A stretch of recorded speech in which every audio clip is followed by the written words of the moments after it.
Great. Welcome everyone to another one of our heart-powered inspiring interviews.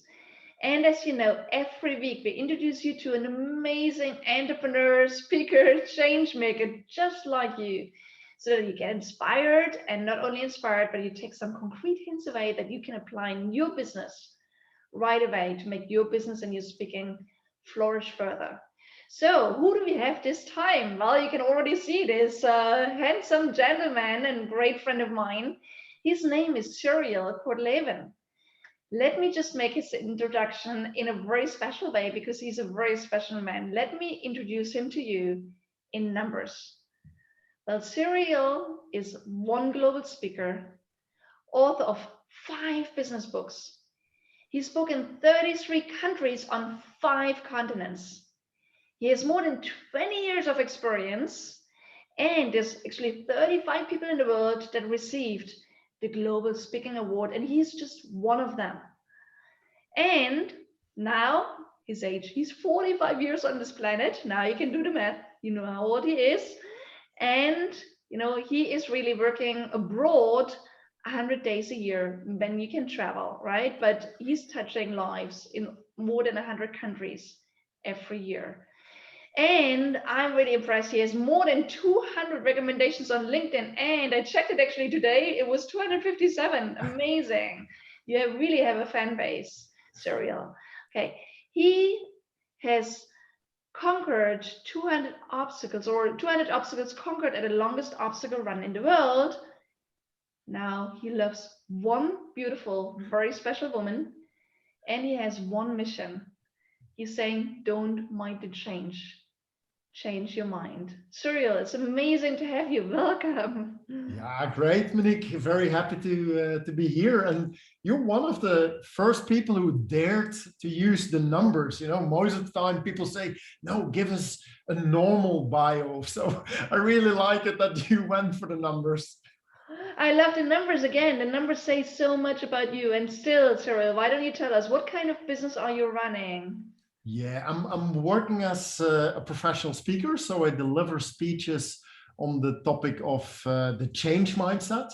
I mainly work with, I would say, corporations, bigger organizations who want to make change a little bit easier because change is sometimes quite overwhelming. What I try to do is to focus on the change mindset. I absolutely believe that it starts from the mindset to open up people to make it a bit easier to cope with change. So that's what I most of the time do. And indeed, the 100 days traveling, to be really honest, in the last year, I haven't traveled a lot like everybody, but I hope that I can travel again because I love the different cultures and yeah, and also see what's happening in the different cultures and what can we learn from each other. That's also one of the things that I really like. Yes, absolutely. I mean, that's what we love as speakers, right? Being out there, meeting amazing people from all over the world. And now we connect with each other online at the moment and hopefully live again because I'm a hugger and I love to be in a room with people. Yes. Anyhow, so why don't we just jump right in? I mean, I know that you're one of these amazing people that found a way to make speaking really the focus of your business, because everyone is always saying you cannot only speak, you also need to run programs and do other things. And that's actually what we are also guiding our clients to do. So I know that change is all around us, especially in the current times, and it never stops, right? It goes faster and faster. So what are the 3 things you're doing in your business right now, again, to bring your speaking and your business to the next level? What is your focus right now? Yeah, nice. One of the things in general, what I would absolutely recommend, and probably some of the things you've already heard, but I think it's always good to hear them again from different angles, would be for me, walk the talk. So I'm delivering talks on the topic of the change mindset. So what I want is that people also experience change while they're working with me.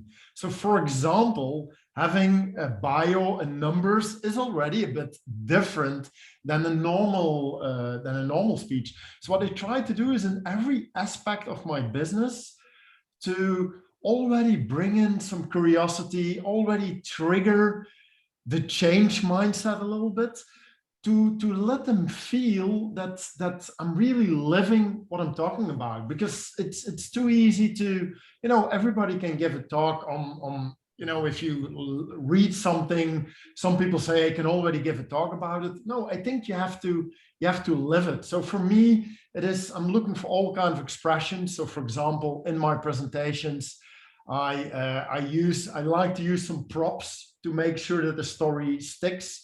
So we have a story with a banana peel and a ladder, that I really put a ladder on stage, if it is possible, of course, to in real life.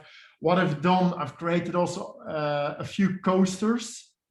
So you can already have a look here with, at one side, there are all kind of idea killers, expressions like, yes, but we don't have time, we don't have money. But there's also a green side, I call those the idea boosters. And everybody gets, and gets a real tool when they do something. They also have a virtual version of it. But it's these kind of, small things, and every expression, what you do, they should feel and see and experience the walk the talk, that it fits. So that would be for me a kind of the base where I start. And then another thing, and this sounds maybe a little bit boring, but one of the things that I really learned as an entrepreneur, and I'm now 16 years self-employed, is the follow-up of people. A lot of people underestimated how much time you have to spend in following up your clients. You send out a proposal, then immediately what I do, 1 week later, I plan a call or I plan an email. I check, did you receive the proposal? And what I've noticed, certainly with starting entrepreneurs and people who start, they think, yes, but they ask proposal, so they'll come back. But if you don't put it in your agenda, chances are quite big that you miss a lot of opportunities. Or people say, okay, let's connect, but then make sure that you make the connection. I've noticed that also at networking events, if you don't take the initiative, sometimes it doesn't happen. So that would be for me the second takeaway or a thing that I learned is make sure, I think around 20 to 25% of my business is following up things and see if it works. And that sounds a little bit boring, but it's part of the business. So spend some time on that one. And then a third one for me is you have to stay visible.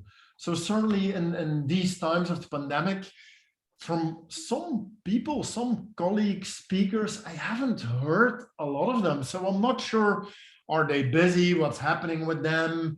So what I try to do is at least I have a newsletter that I send out every 6 weeks. So that's something to at least that I know to stay in touch with my clients.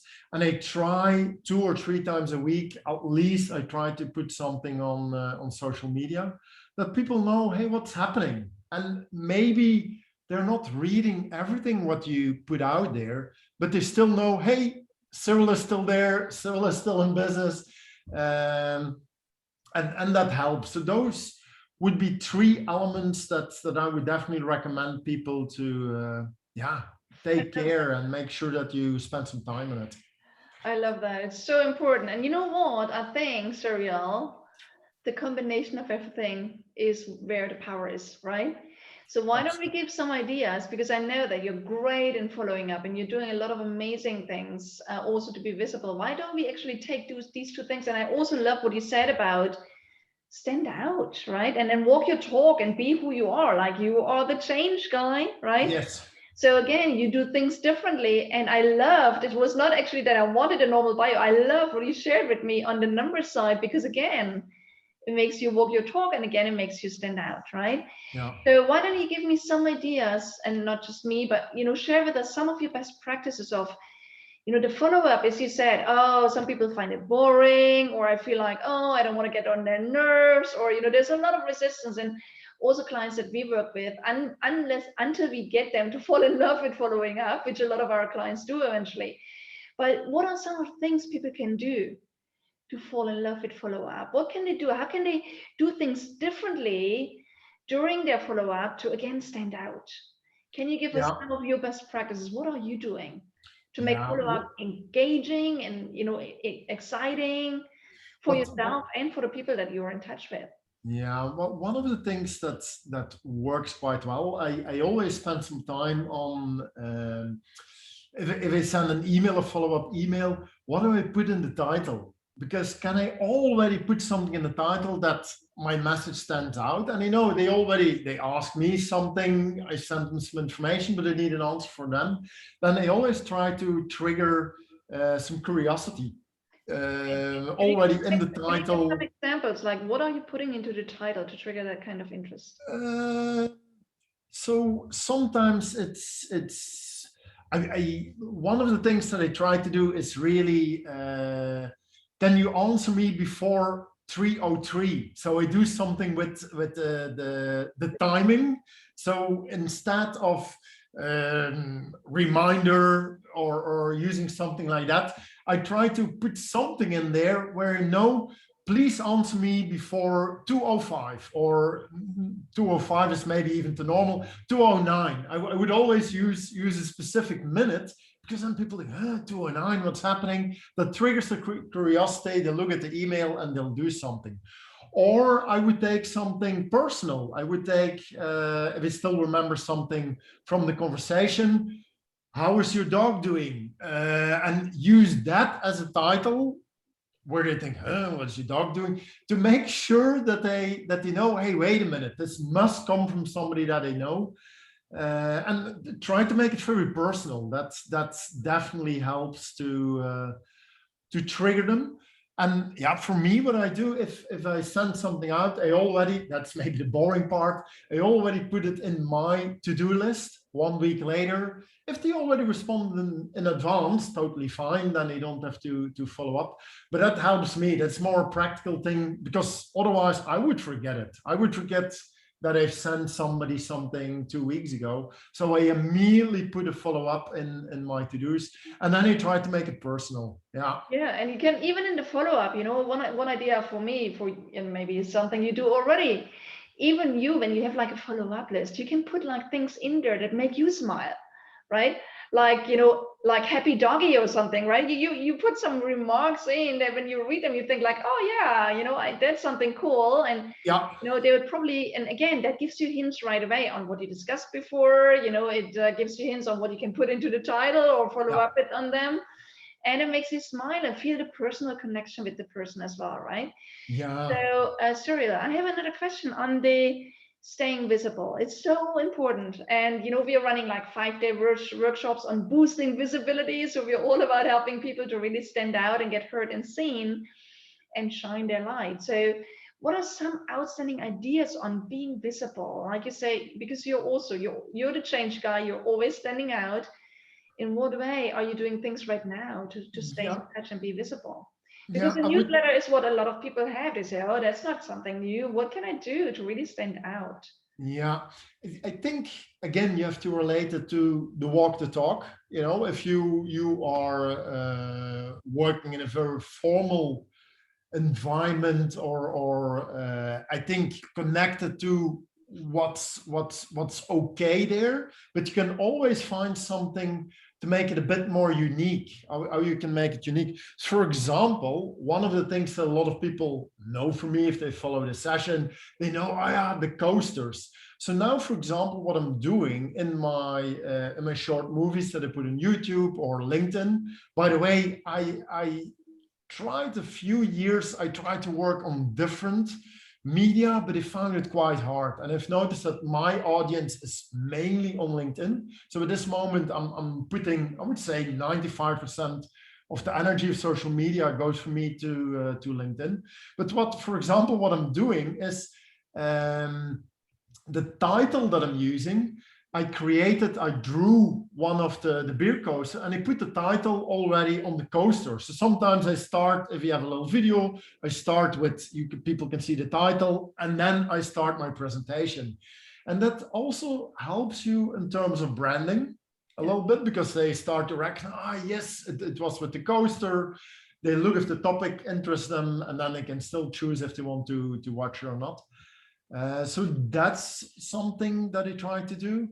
One thing that more people are doing is look at what's happening in what's actually happening today. For example, it's the International Day of the Fire Brigade, and can you make a connection with your topic? That always, I have to say that those posts do it quite well.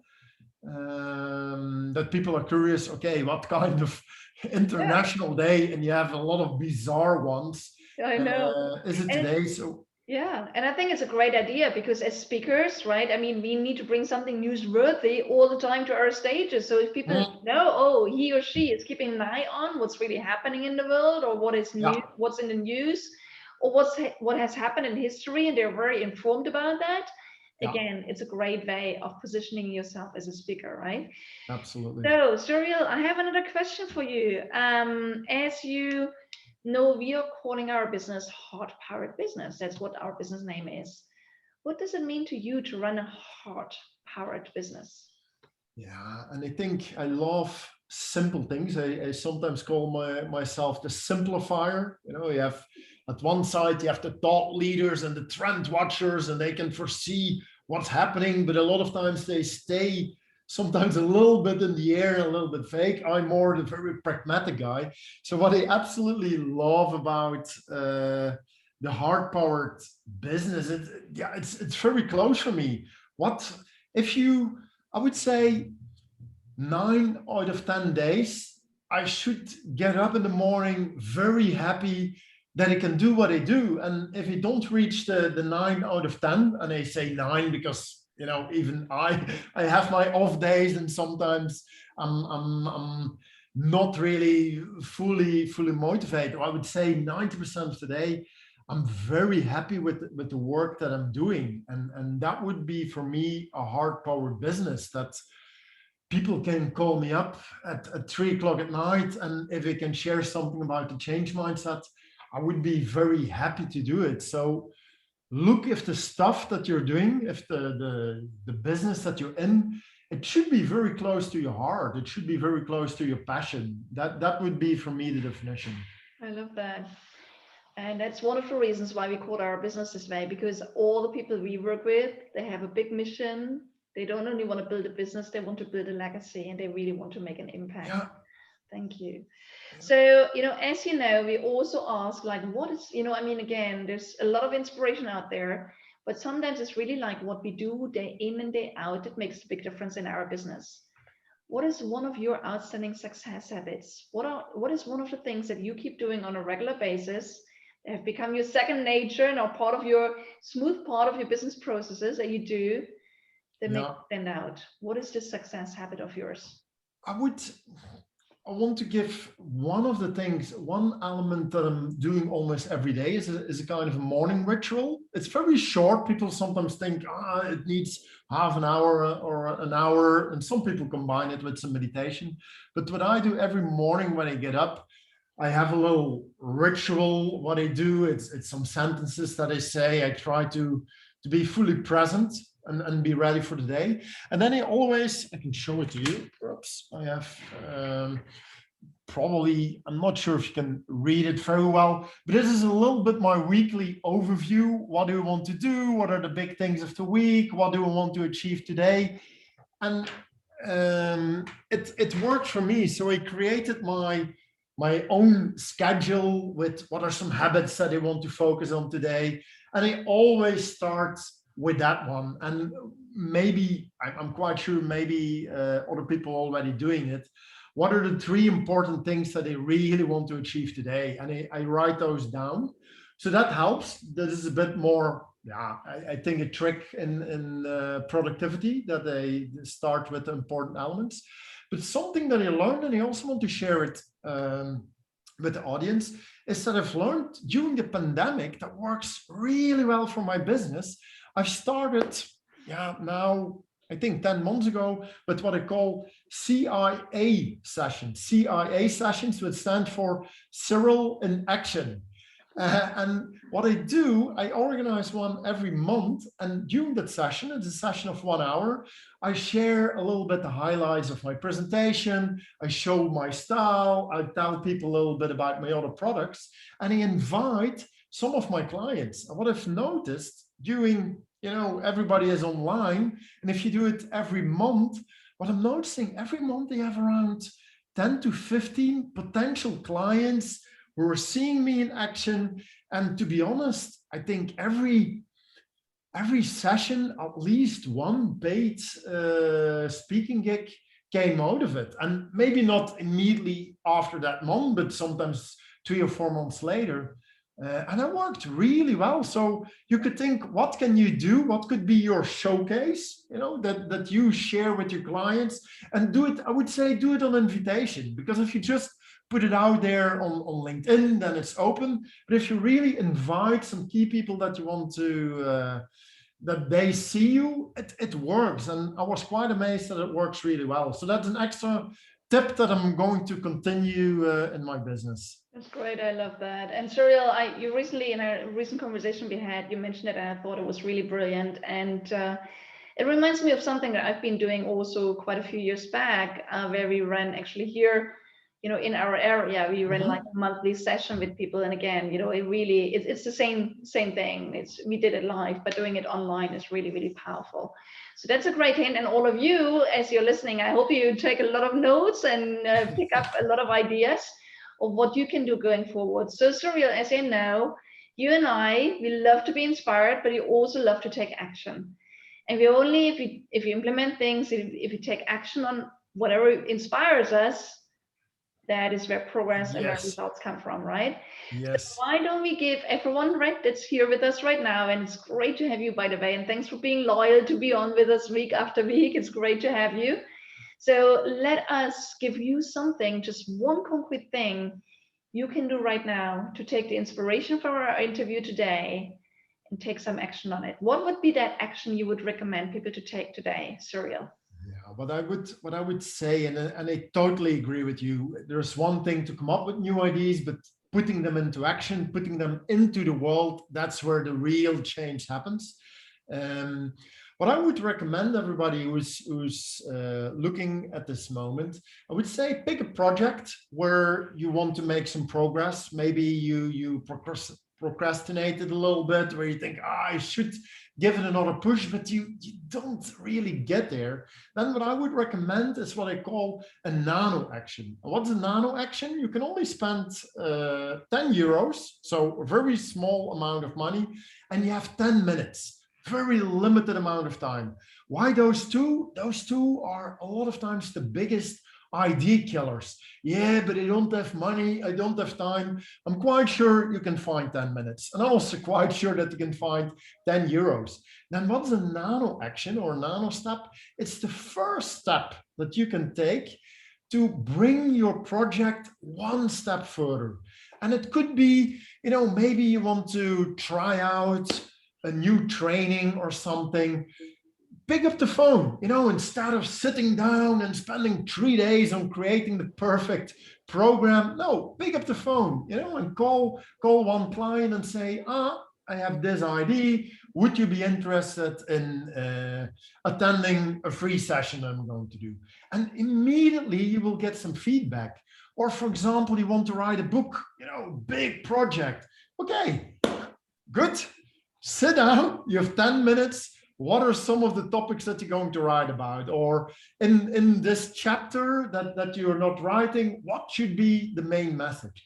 And you only need to spend 10 minutes. Chances are quite big. Maybe you spend a little bit more time, but you only have to do 10 minutes to take a nano step.